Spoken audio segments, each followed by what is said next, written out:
Broadcasting live from London, this is the Monstrous Feminine podcast, the film club where we dissect the eerie intersections of gender in horror. My name's Mila, and I'm joined by my Sohos, Louisa, Tyia, and Zeba.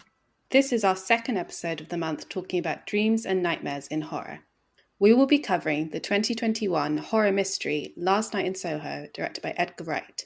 Before we get into the film, go ahead and follow us on Spotify, YouTube, or the Apple Podcasts app. You can find all of our links on our Instagram at the Monstrous Feminine Podcast.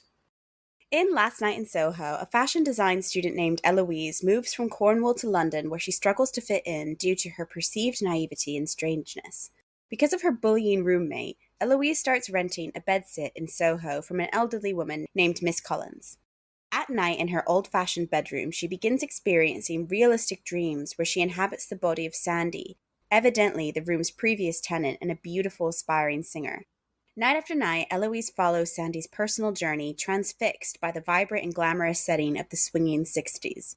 However, these visions turn more sinister as it is revealed that Sandy never achieved her dreams of stardom and was instead coerced by her manager into non-consensual sex work. Eloise's mental state takes a turn for the worst as she becomes obsessed with rescuing Sandy, and she starts experiencing these visions even in her waking life. I hear you're quite the ladies' man. What? How dare you? Still am. You never lose it. You know a lot of the girls round here. A lot of them. I know all of them. Sandy? Who didn't know Sandy? What is your favorite decade for fashion? I would go probably the 70s. Me too. I would also do 70s. I feel like I frequently wear, 90s stuff. I think I'm just a 90s bitch, so. But then I don't feel like I can say that one because that's technically a decade that I was alive for some of it. As a more fun answer, I should probably say, 70s, 80s as well. I feel unfortunately heavily influenced by the 90s and early 2000s. I know I wasn't dressing myself, but when my brain was perceiving what was cool things to wear, it was that time. And I think they were wrong. I think it wasn't cool things to wear. And I struggled to break free from the chains of the late 90s, early 2000s. I remember when I watched Mean Girls and John Tucker Must Die as a kid, and I genuinely was like, I can't wait to dress like that. This is what cool people wear. And then when I became was actually in high school, I dressed like Elena from the Vampire Diaries mixed with an emo child and no in between. I would either wear a jacket every day for no reason, or either I would be dressed like Elena from the Vampire Diaries or with terrible jean skirts. We can't relive my high school fashion at all. It was so bad. I think I see it on TikTok. Show even more skin is essentially what's happened now. And I'm damn, it was already a pretty dire era of fashion of low cut jeans where it's any hint of any kind of uterus is showing. It's just scantily clad Y2K is what's popular. Do I sound like an utter grandma saying that? I mean, to be fair, I feel like I am just simply not the person that would appeal to because I feel scandalous if if the titties are tittying. If I'm wearing a very cleavage top, then it will subconsciously continue to pull up my top the entire night. But if I'm wearing a crop top, I'll be so much more conscious that my skin is showing. So I feel scantily clad is just not an aesthetic that works for me. In the noughties, they were naked uterus out as well. I don't think they've made it more scantily clad. I think maybe it's just the demographic feels a lot younger, that it's acceptable to be going out. I don't know if it's even younger though, because this was Lindsay Lohan era, and she was also very young, looking like dressing like that and being so sexualized by the media.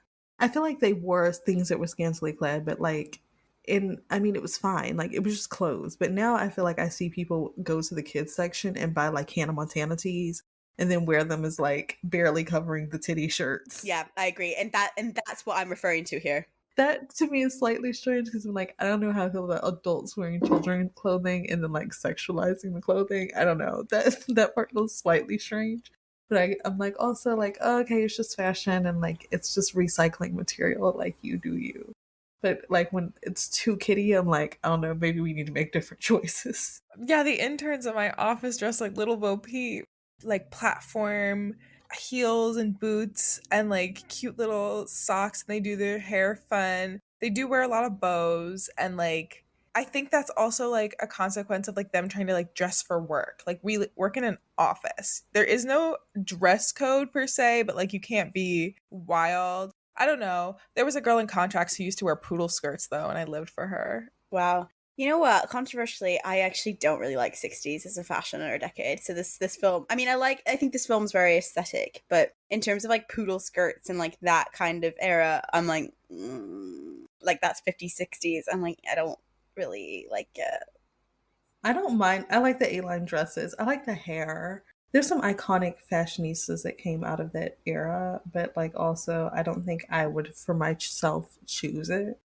Like I think I would firmly be in like the 70s or either like the 30s or 40s because I really like the hairstyles. There's like a very specific outfit that I thought was the epitome of like cool in The Sims 2, and it was basically an Avril Lavigne ripoff with like the I know what you're necktie, talking the about. cargo pants.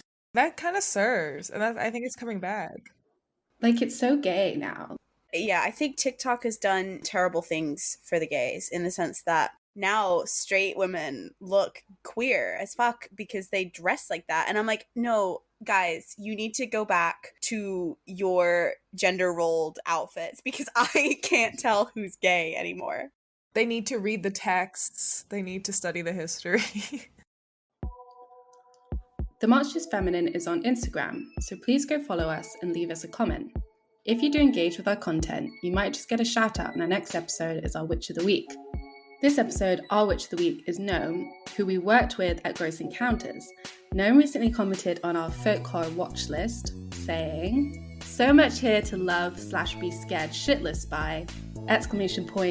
Red heart emoji. Thank you, Noam. I'm so glad that you are to be scared shitless by our list. I agree. I think there's a lot in folk horror that would scare you shitless, like in a more subtle way, which I think really adds to the being scared shitlessness. We should make a watch list that's just called Scared Shitless. I would love to know the films that have scared you the most shitless, and then we can add those to our scared shitless watch list. It'd be a collaborative scared shitless endeavor. Yeah, please join our shit list. I had the pleasure of meeting Noam in November at Gross Encounters, and you are one of the most intelligent and kind and warm people I've ever had the pleasure of meeting. And I'm so grateful that we got to meet both you and Reem and become friends and hear all the brilliant things that your students and colleagues got to say about you. And I'm so excited to continue working together in the future. And next time I definitely will have Rocky Road candy bars and Cheez-Its. Friendly reminder that we are also on Patreon and Substack. You can find all of our links and information on our social media. Please support us, any contribution helps. So this movie is something that I was so excited to see because Film Twitter like really talks so much about it. And that was back when I was still a part of that. But now I left you girlies in the dust. I can't be a part of that toxic space that is X. And so seeing this movie again to watch this, I was reminded of how shocked I was when I saw this movie because it is not at all what I thought it was going to be about from the trailer. I was really excited and I thought it was going to be like scary and like fashion-y, and it kind of did not deliver on either of those things. Instead, it was kind of like a tale of a woman, but also like kind of sex work negative, but also very just strange. Like I don't know what it was trying to say to this day. So this was certainly a watch. There is a lot of dream stuff going on, but also like the main character that we're following, whose name I don't remember, Eloise needed some friends and maybe a life, to be honest. It's one of my least favorite we've done. I don't think straight horror is for him. Like, I think that he did the horror comedy very well because he's a great filmmaker who utilizes like the script and the camera work to make things funnier. The script and the horror in this film were like just utter shite. Like I was genuinely like surprised as the film kind of went on how it just like wasn't really developing into something that could like redeem itself. It's okay for films to like lull a little bit. It just was so disappointing. Edgar Wright's obviously a bit of a pop culture nerd, and I think that it was a bit repetitive, and it was a little bit too like nostalgia hued with all the like endless 60s songs playing and the like zooms in on records. I think it felt like so pandering towards that sort of like nostalgia kind of bubble where style, I guess, yeah, it leans into sort of style over substance, which normally I don't mind.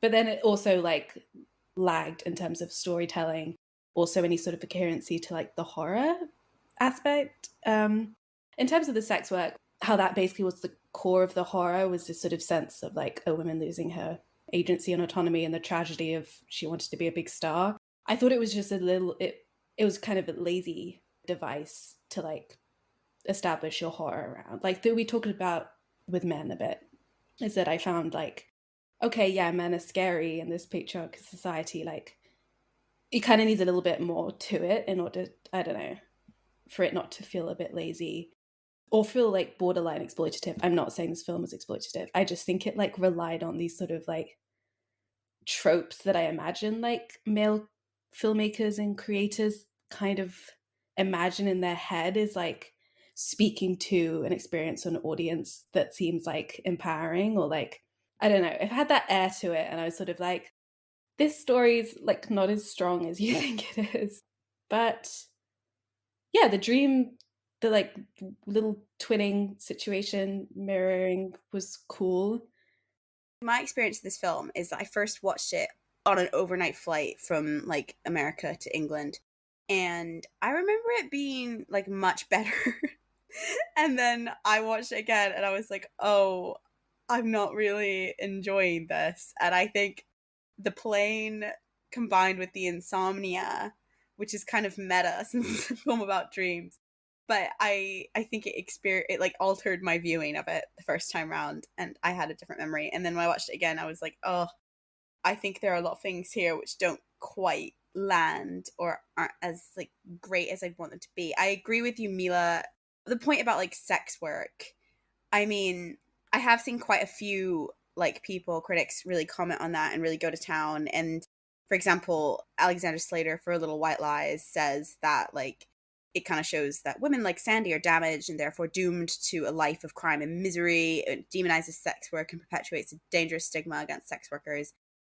They go on to say, stripped of any agency, Sandy embodies a biased and harmful sex worker stereotype. She is presented as a meek victim who needs saving by Eloise, a modern-day young woman.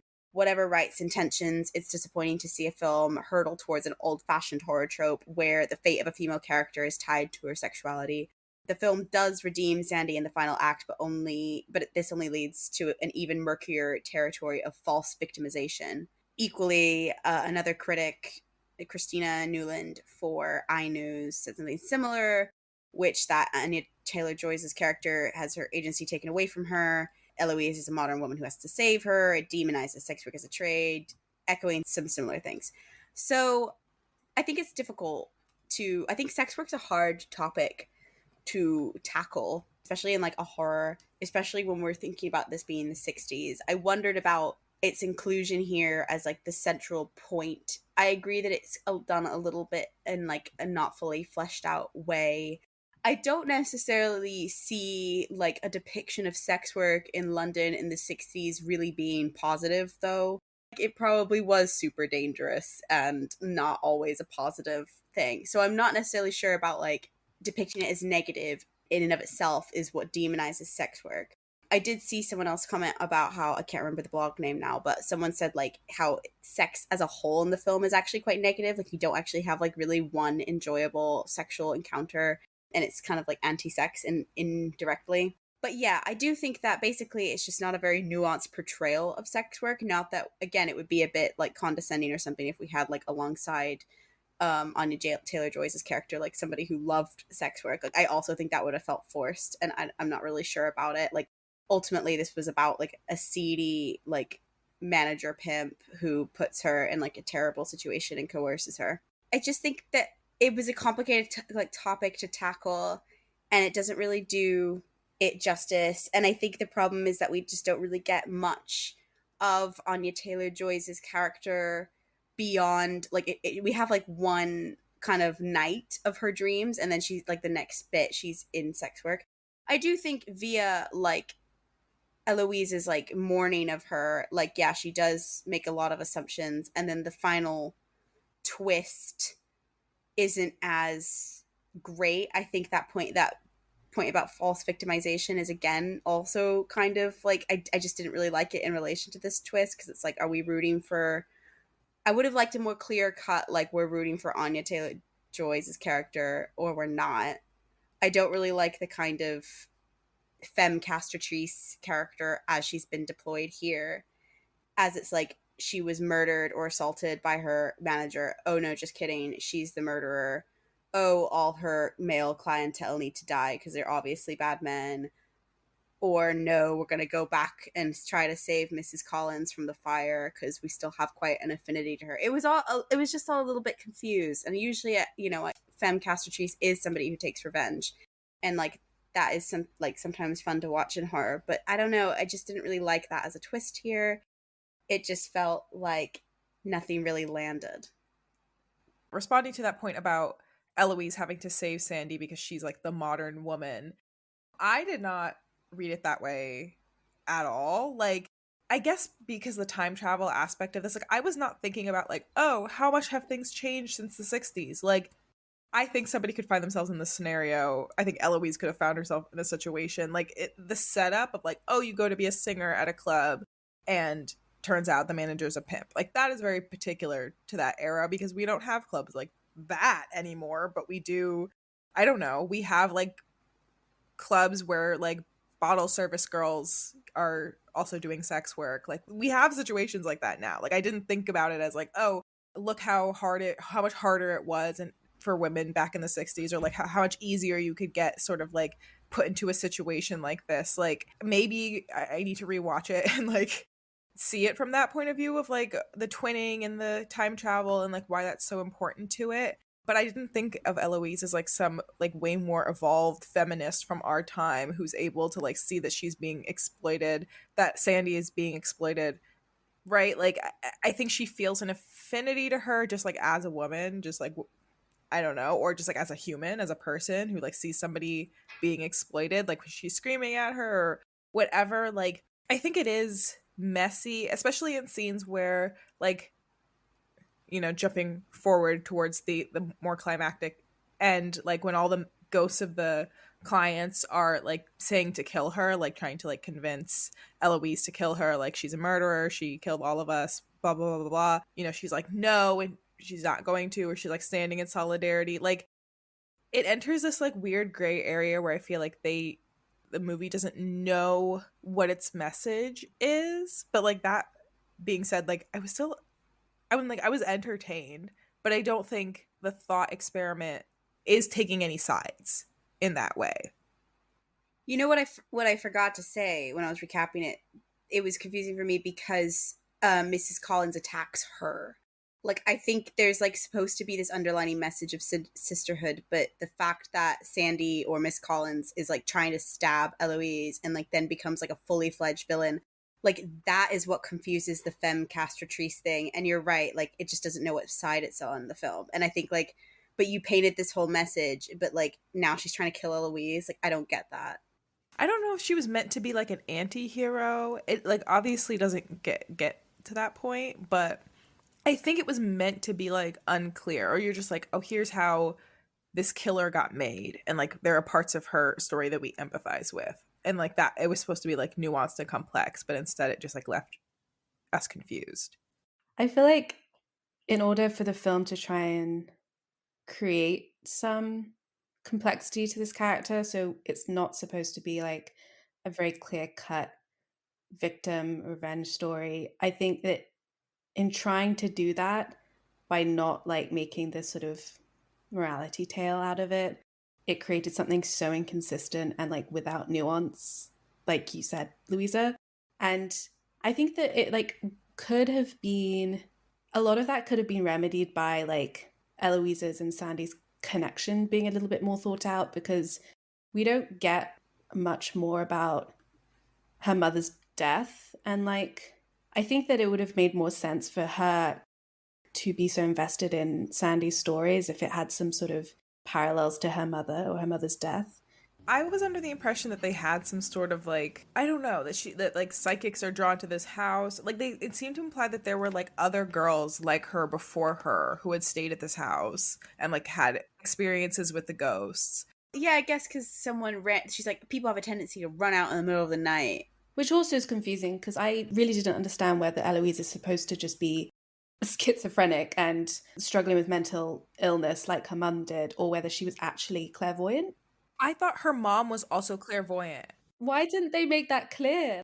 So it's co-written by Edgar Wright and Christy Wilson Carnes. They kind of said that they're on the side. It's meant to be ambiguous, but they're on the side of Eloise being like, you know, a bit psychic, like her mom, like basically that being the kind of lore. Yeah, I thought her mom killed herself because she sees ghosts all the fucking time and she couldn't live with it, like Sixth Sense style. It just seemed like so disjointed to me. I totally agree with you in the sense that, and it kind of relates to what we were just talking about, Zeba and I, about the ending, which is like the kind of affinity that they have and then not understanding their connection. I think it did need way more of that of Eloise. And because I also just don't think there's too much to Eloise. I don't necessarily need more to Sandy, because I think seeing her through this like glassy dream mirage and pitying her, and like I get enough of her interiority. I get that she's suffering like that. I think I kind of disagree with the critics about like that particular aspect, but I do think we need more of Eloise, because we don't have Eloise beyond her pitying Sandy, really, and being a bit like friendless and sad. Yeah, we know that she's lonely and she's like not, she's a bit of like a country bumpkin and she's not fitting into London, but then beyond that I'm not really getting too much about her besides, yeah, and she has like her mom committed suicide. But it would have been nice to like hear a bit more, like to see more of their interaction. And yeah, I think it would have been better if they had more, like if Mrs. Collins and Sandy didn't attack her. I was like so confused by this.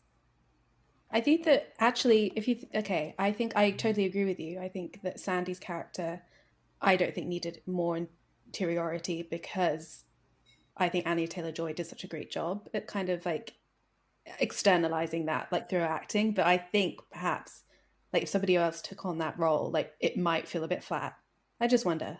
Yeah, I mean, I think there's a particular scene that's good is when she, I mean, then they way overplay it in the end, but when she's saying like her name over and over again to the guys in bars and getting progressively more drunk, like I think that was enough to like depict like scenes like that. You get the sense of like through Anya Taylor-Joy's performance, you get the sense that she's miserable and that she was like forced into this and it was not consensual. That's all like done well enough. But yeah, it's more, it just gets a bit overdone when you then hear it repeated over and over again. Like it's kind of like they had a good thing and then they kind of overplayed did it and cheapened it a little bit by repeating it. But yeah, I mean, I guess it's more about their bond. I wanted more of their bond.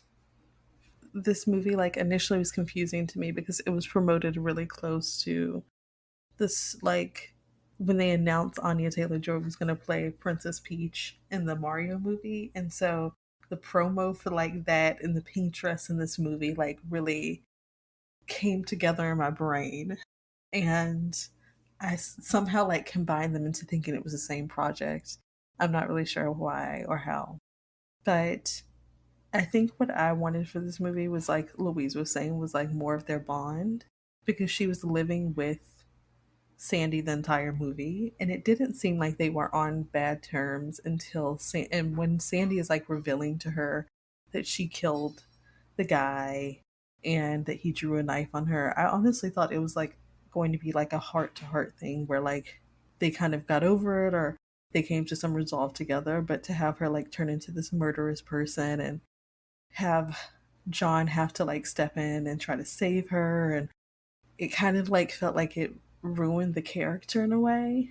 I don't think they did it like, it turned into like sort of an exploitation film, but not quite, because her rage wasn't reserved towards the men who had wronged her.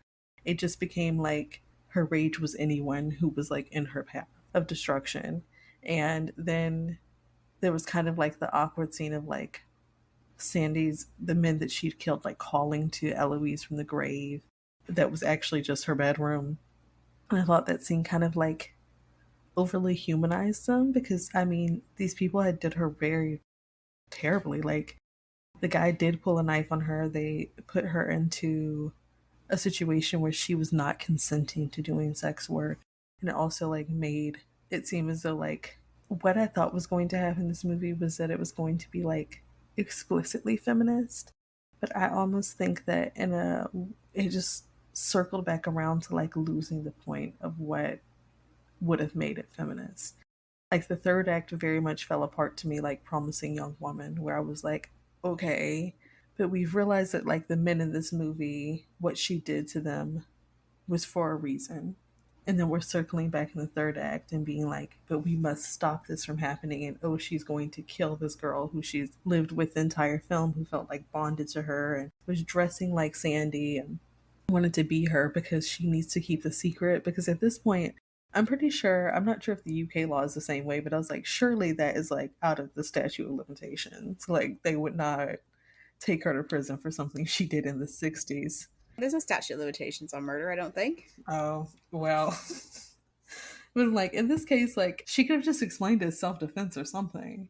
There are bodies in She the killed walls, babe. so many How men. many self-defense is we doing? It just turned into like, it went from like, oh, this is going to be a feminist movie about like her uncovering the past and like helping this woman find agency in a situation where she was taken advantage of, which is what I thought was going to happen, to like misandry, and she must stop this like evil witch who's committed so many murders. And I was like, that is a turn. I think if it just been a different ending, I don't exactly know what iteration, but then it probably would have been better as a film. Honestly, wouldn't have saved that much. But at least it would make sense. I also didn't even like the costume design in this movie, and it's a fashion movie, which when it really kind of was a bummer. Not to like diss the people who did costume design, because they didn't do badly. It's just like I wanted to, because it was a fashion movie and she was supposed to be a fashion designer, I wanted like really chic looks. But I feel like we kind of got like 90% of the movie, she was just kind of in the same clothes. University of Art London students, I see them walking around and they look cool. So it's like all of these students actually look pretty.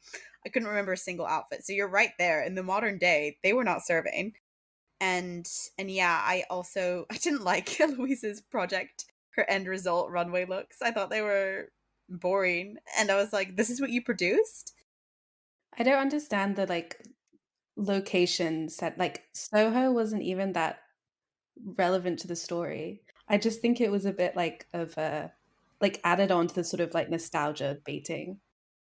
So Edgar Wright, in an interview with Mark Olson for LA Times, said, so essentially this movie is a lot about like nostalgia, obviously, but he said a lot of the films of that period, the period that he's kind of harking back to, I guess kind of basically it's like post-war British dramas like about women coming to the big city. Apparently these films starred Rita Tushingham, and that's who plays the grandma in Eloise's grandma.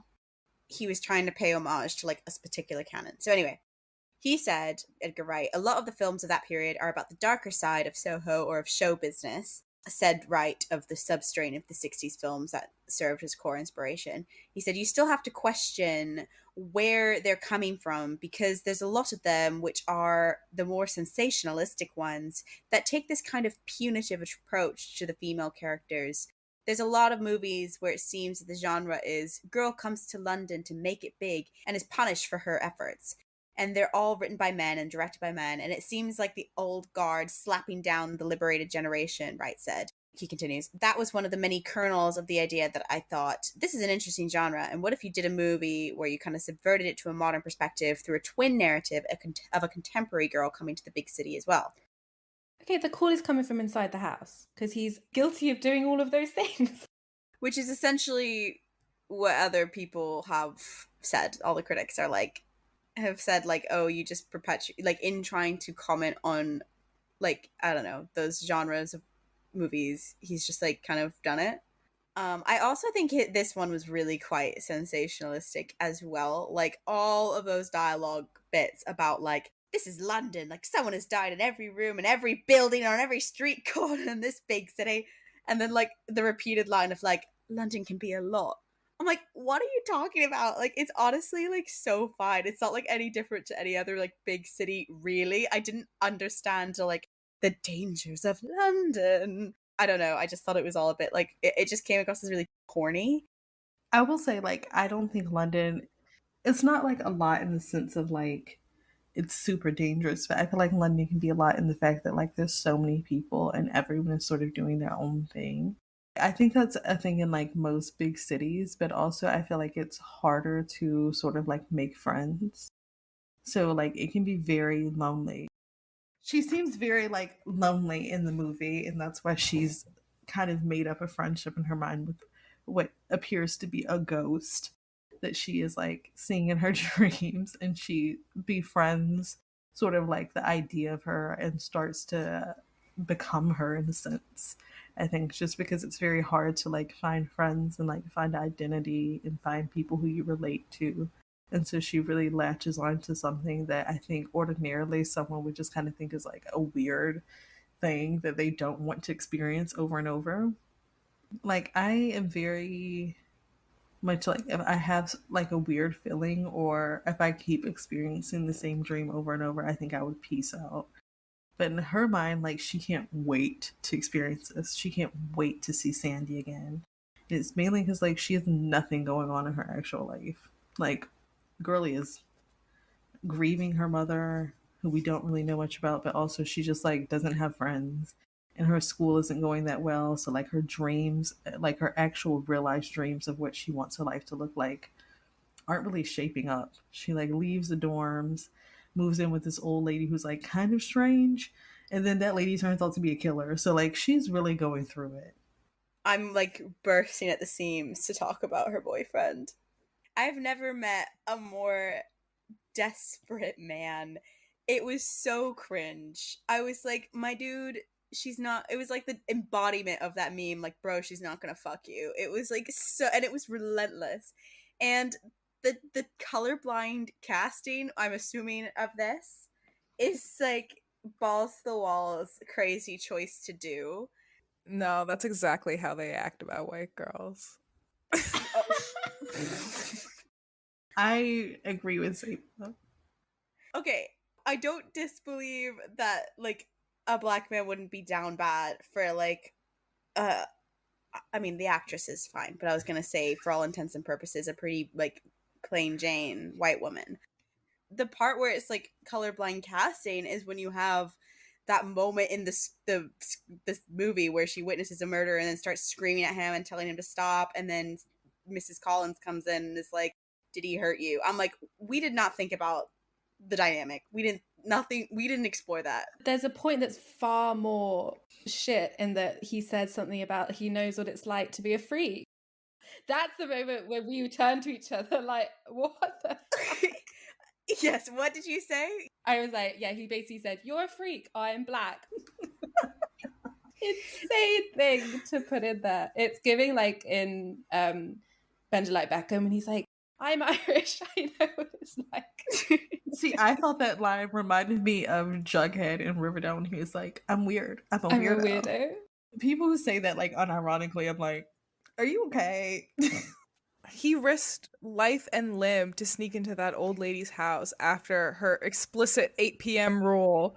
He knows that she's gonna like shank him if she finds him in there after dark. I mean, and like some critics have pointed out, like Robert Daniels for Roger Ebert talks about like how that like near rape accusation by a white woman and the optics of that, and how we can't. He says like casting a black character isn't enough, especially with the racial history of a scene like this one. And then equally, again, Alexander Slater for Little White Lies talks about how this is a white woman crying wolf against an innocent black man, which broaches the complex power dynamic between women and men in both past and present. On the other hand, it is a validation of the what if she's lying sexual abuse defense that is counterproductive to the feminist narrative the film is apparently striving for. And I completely agree. I think it kind of it's like because like then it's like it raises a question of like doubt, but it's like why would we have this? Because like in this situation, like that would have created a false attack.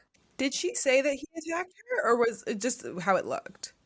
No, it's just how it looked, but then Miss Collins like assumed, and then it's like, but even having a moment, I think what that critic is saying is even having a moment where someone assumes that like that happened, but we know as the audience know, does create an implication that sometimes things aren't how they looked, and it's like having a black man there to deploy that, and I'm like, well, this is weird, this is weird. Like, we didn't need to get into this messy racial dynamic of like false rape accusations from white women, like in a feminist film. Like it was like it muddies it, I think. What was the other film we did where we were like, instead of focusing on the plot, you're then wondering about, you're distracted by racial dynamics. I can't remember what film it was. It was the one where the husband was abusive and it was a black actor. Yes, it was men. Men. Yes, Zeba, thank you. It's exactly that, because I think in a film, and it's the exact same point, we're in a film where I'm meant to accept that all men are bad, blah, blah, blah, and you're throwing me this like not all men kind of guy, like we're throwing in the modern day, we're throwing us a bone, right? I'm like, sure, but like, let's not be distracted by like the race interplay. Like, let's just, it could be just a cleaner point without race at this time, because there's not enough time to explore that particular element and how race changes power dynamics and sex. Exactly. And it's thrown in at the end, basically. It feels like a supplementary diversity hire that has given no like attention. DEI strikes again. I mean, I think he is verging on like too much of a savior as well at the end. Like when he goes into that house, he gets stabbed. I don't know. He was just like such a non-character in like you said, in his Mila, in his like saccharine sweet kind of bleh. It was too much. And I'm sorry, but it was cringe. It was very cringe. And also, their Halloween makeup was bad. It was not good. And sorry, that was a separate point. what did you say? You're like, he's wearing whiteface to this party because they were ghosts. Yes, I did. I said the same thing when I was watching. I did. I turned to realize, I was like, why did they put him in whiteface? It's giving Ma when she painted him with the white paint and was like, there can only be one of us. I think, yeah, that's pretty much it. Sorry, there was one more point about nostalgia, where he basically, the reason why it was 60s, apparently, again, in this interview with Mark Olson for LA Times, Edgar Wright said, something I find truly nightmarish, and I guess there's an element where I'm sort of giving a sharp rebuke to myself, is the danger of being overly nostalgic about previous decades. In a way, the film is romanticizing the past and why it's wrong to do that. When people use the phrase the good old days, it's to suggest that there was a decade where everything was perfect and nothing was bad. And of course, that's not true. Everything that's bad now is just as bad then, if not worse. It would be wrong to look back with rose-tinted spectacles. My question is related to the nostalgia point, and is what is she experiencing, dreams or memories or both? Because if it's anything, if it's supposed to be Sandy's memories, I'll give you the like rose tinted glasses nostalgia point, because like then we're allowed to believe that she could be an unreliable narrator in her own memories. So if she's experiencing like how she remembers this time, and also including the bad stuff, including the, montage of her changing her names and drinking, and like when things just start to blend together and there's less clarity to her memory, then it's like, okay, sure, Eloise is romanticizing, at least in the beginning, a time that she never experienced. And now she feels like she's experiencing it in its truest form. But really what she's experiencing is Sandy's memory of that time, especially when she first arrives to London and everything is like hopeful. So then I'm like, okay, yes, I'll give you that as like a warning about like, oh, this is about to take a really dark turn. And actually this time, as she remembers it, was not as happy and glamorous as it was in truth. But if these are dreams and they're Eloise's dreams, like that are being influenced by, I don't know, the house, the space, whatever weird mystic connection that she has with Sandy, like, then it's the nostalgia piece towards Eloise just like likes the 60s, right? She's like a fashion student who's inspired by the 60s, and everything that she dreams, quote unquote dreams, is like how she imagines it playing out.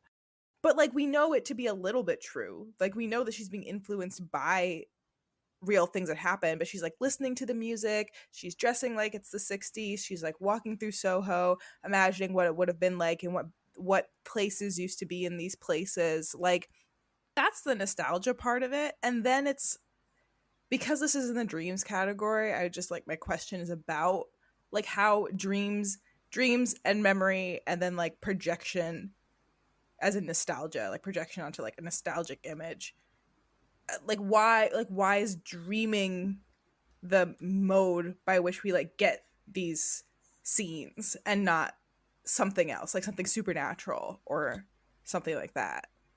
This is kind of like, don't get me wrong, I do think the idea of dreams and it being warped into a nightmare is like, it is a good metaphor for your like hopes and dreams of it, or your nostalgia for a place, like you're sort of meeting reality for what that actually is. Like, I do think that is good. And I unfortunately think the film didn't quite articulate like all those sort of ideas together. Like, it was a little bit like over the head with the whole like London's, a big scary place. Someone's died in every room. Like it was creating this sort of like exaggerated and like oogie boogie version of Soho. So it didn't even take you to this like sort of stark, cold reality of it. It was still like a little bit spooky London back in the day kind of thing. I don't think it like married all these ideas in the film together as well as it could have. Because I think it is a cool thing, like the idea of nostalgia and dreams, like being sort of blackened by reality, or I don't know, I think that could have been cool if it had been done a little better, in my opinion. Like, but I don't know, I didn't think too hard about the sort of dream logic that they were trying to establish, because I don't know, I think the film took liberties with any sort of logic in general, because it was, I don't know, I think it was just like one big kind of pastiche homage to these films, which I think ends up being, this is how I feel about Tarantino. And to be fair, like Edgar Wright does have this similar style in that it is always very self-referential. So I think that it becomes just in the end too self-referential, too meta to be its own like cohesive individual style. I just don't think that the more nuanced kind of thesis that Edgar Wright and the co-writer wanted to like communicate with the sort of gender politics of this film, and about a lonely girl going to the city and mental illness and sex work, I just don't think it was the right style to like communicate it, really. Or maybe it could be and he just didn't. Yeah, I agree with all of that and what you just kind of touched on there, which I also wondered, Zeba, like why are dreams the modality that we experience? Like, how does that allow us to access these memories or this vision and Sandy's life? And I do think it is quite as shallow as, this is a film about hopes and dreams, so we're going to be meta and explore it through Eloise's literal dreams, but also at the same time explore Eloise's hopes and dreams. I don't know. I kind of think just think it was a little bit cheesy, and I think it is quite as simple as just trying to do that, and that's why. I mean, that's my like very not giving any credit answer. If I was trying to give some answer, I mean, like maybe dreams because of the time slippages that some people think dreams allow. Like, I mean, if we can precognitively dream or see dreams as foreshadowing something, or dreams as deja vu, when we experience deja vu, it's a bit like that. Like that maybe there's a kind of time slippage that happens with dreams, which is why it was the kind of supernatural lore, making dreams supernatural a bit more, heightening that element of dreams so that we can access the ghost story. Like maybe there's that relationship.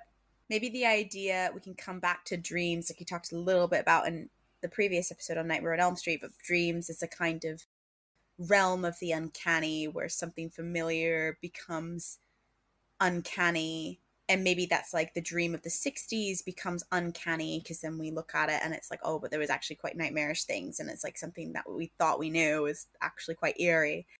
Maybe there's this idea of like, again, doubling, because she starts to, and that's a little bit uncanny when she starts like bringing her elements of her like lucid dreams of Sandy's life into her real life. And yeah, so maybe that's like part. I thought also potentially the fact that she's like witnessing a crime, and like maybe it's a comment on like bearing witness and testimonial and like spectatorship. Like her dreams are she's quite passive and she's watching and viewing Sandy as a victim or assuming she's a victim. I don't know. I thought maybe like that was why dreams. I don't know. I'm not really sure. I'm not really convinced that dreams were the best modality to access the ghost story. In essence, these are just like some ideas, because I mean it does like throw a spanner in the works with like passive or active or victim or perpetrator at the very end. Like it's revealed that she's a femme castratrice, and like Sandy's a femme castratrice, and she's been like she was killing men the whole time. I also wondered like as well, because if it was a memory, I don't understand at one point why we have that red herring death scene where Sandy dies when actually it was the opposite. I was literally like, where did that come from? Because so far everything that she's witnessed has been reality. So is this like Sandy's own guilty memory distorted? And like, again, is she an unreliable narrator and that's what we're experiencing? I'm not sure. What you mentioned about this sort of idea of like dreams are in essence about spectatorship, and often you don't take an active role. You're kind of guided by whatever, unless you're lucid dreaming, which in the film it's not.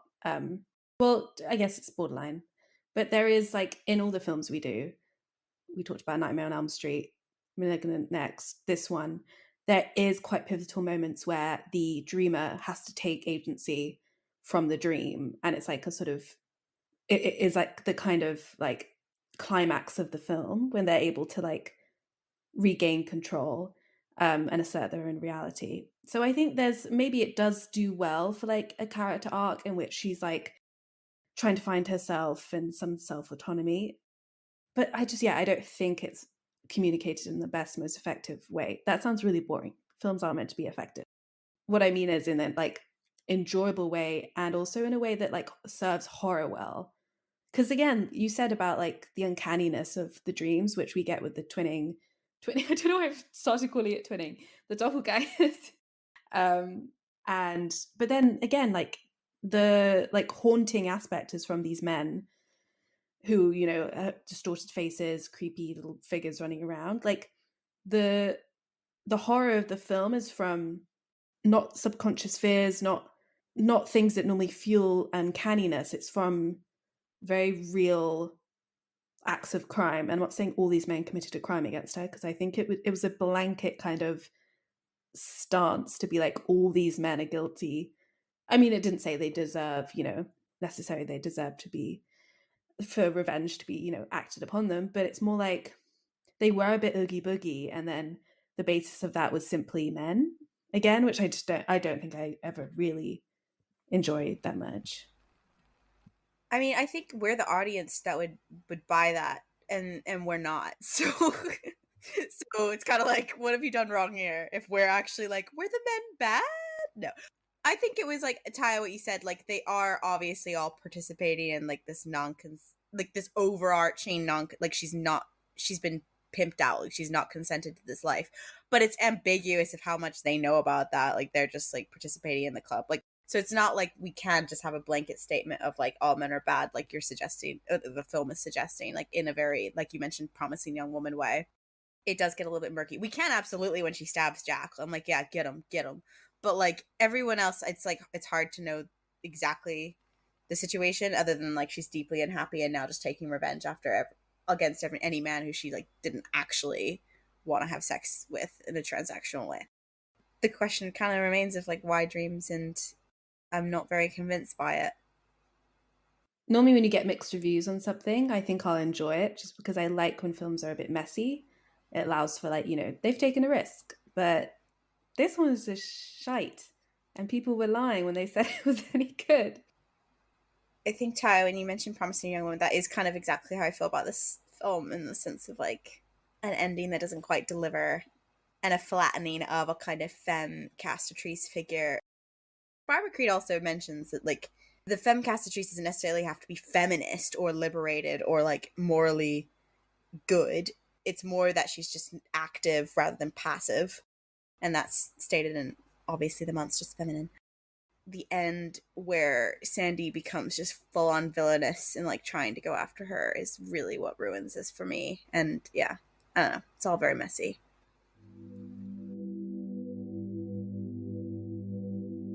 Thank you for listening to the Monstrous Feminine podcast, produced and hosted by Zeba Aurora, Tyia Burnett, Mila F., and Louisa Johnson. Big thanks also go to Sebastian Pizarro for our wonderful theme music. Be sure to follow us on Instagram, SoundCloud, and Spotify at The Monstrous Feminine Podcast, and on Twitter at The MonFemPod. Subscribe to our YouTube channel and Substack, rate and review us on Apple Podcasts and Spotify, and follow us on TikTok at The Monstrous Feminine Pod for podcast clips and more fun. All information can be found on our website, www.themonstrousfemininepodcast.com. We hope you enjoyed this episode. Brooms up, witches out.